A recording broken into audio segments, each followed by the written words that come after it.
Clustertruck, more like cluster puck. Get it?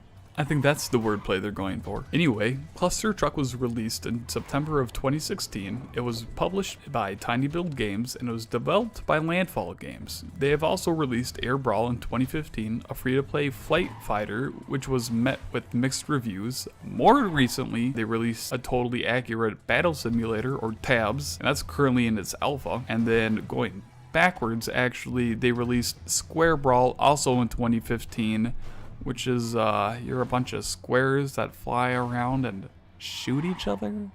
I really shouldn't judge that, since Clustertruck is just jumping from truck to truck, and it's great. Clustertruck is a manic first-person platformer where you jump from truck to truck until you reach the end goal. It's kinda like the Floor is Lava game from when you were a kid, except it doesn't suck ass. As you can see, the trucks do some crazy shit, and there's randomness in every time you play the level. Each level you complete, you get base points for completing the level, along with bonus points for a speedy completion, getting major air, acing the level on your first attempt, doing other cool tricks, or completing a world.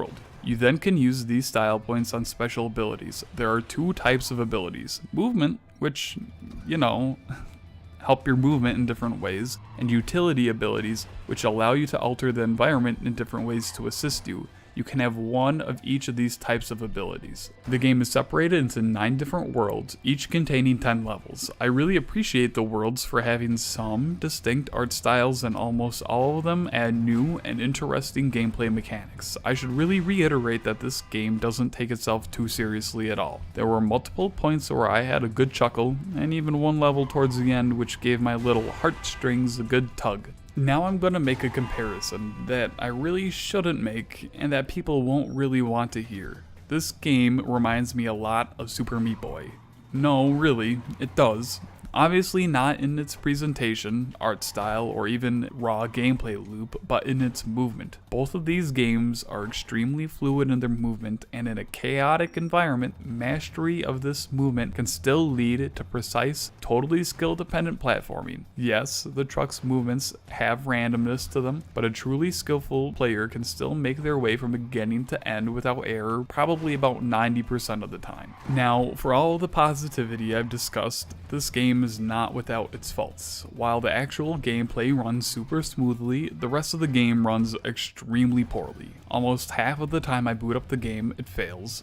The other times, I have to wait up to and over a minute for it to successfully launch. The user interface doesn't work properly. Pressing down and then A to select an option can cause the game to go down too many times and select the wrong option, and this happens on a consistent enough basis to be a noticeable point. In addition, the placement of the abilities screen makes no sense. Because different abilities are more or less useful for different levels, it would make sense to make it easy and fast to switch abilities.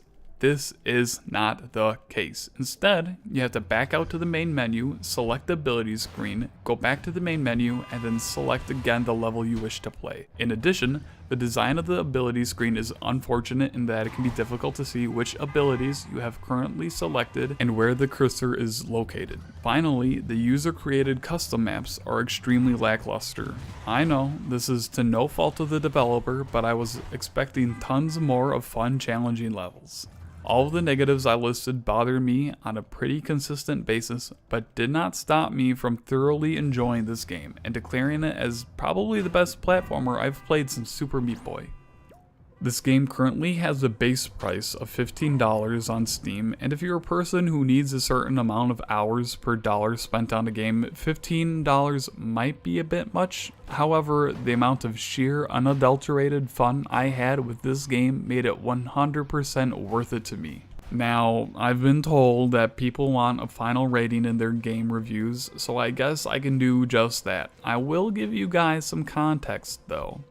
If you aren't a fan of platformer games specifically, I would probably give this game a 7 out of 10. While I would still bet that you would enjoy this game, the gameplay might not help you get past the issues as much as it did for me.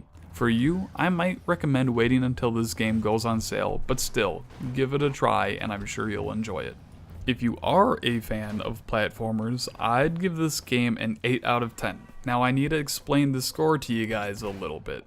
For me, the natural ceiling for a game or song or movie score is 9 out of 10. I think if it does everything well enough, I think 9 out of 10 is what a piece of medium deserves. In order to go 10 out of 10, you need to do something extremely special. Just put yourself above and way beyond the competition. Now, I reduced this game from a 9 to an 8 out of 10 because of its issues. But if in a sequel, the developer and developing team fix these issues, I think this game would deserve a 9 out of 10. And I do think this type of game is capable of reaching a 10 out of 10. I think all that needs to be done for this game is add a bunch more levels. I'm not someone who's going to complain about a game being too short. I don't think that's a valid criticism. But I think that a bunch more good levels that add quality content can boost it up from its natural ceiling to a 10 out of 10.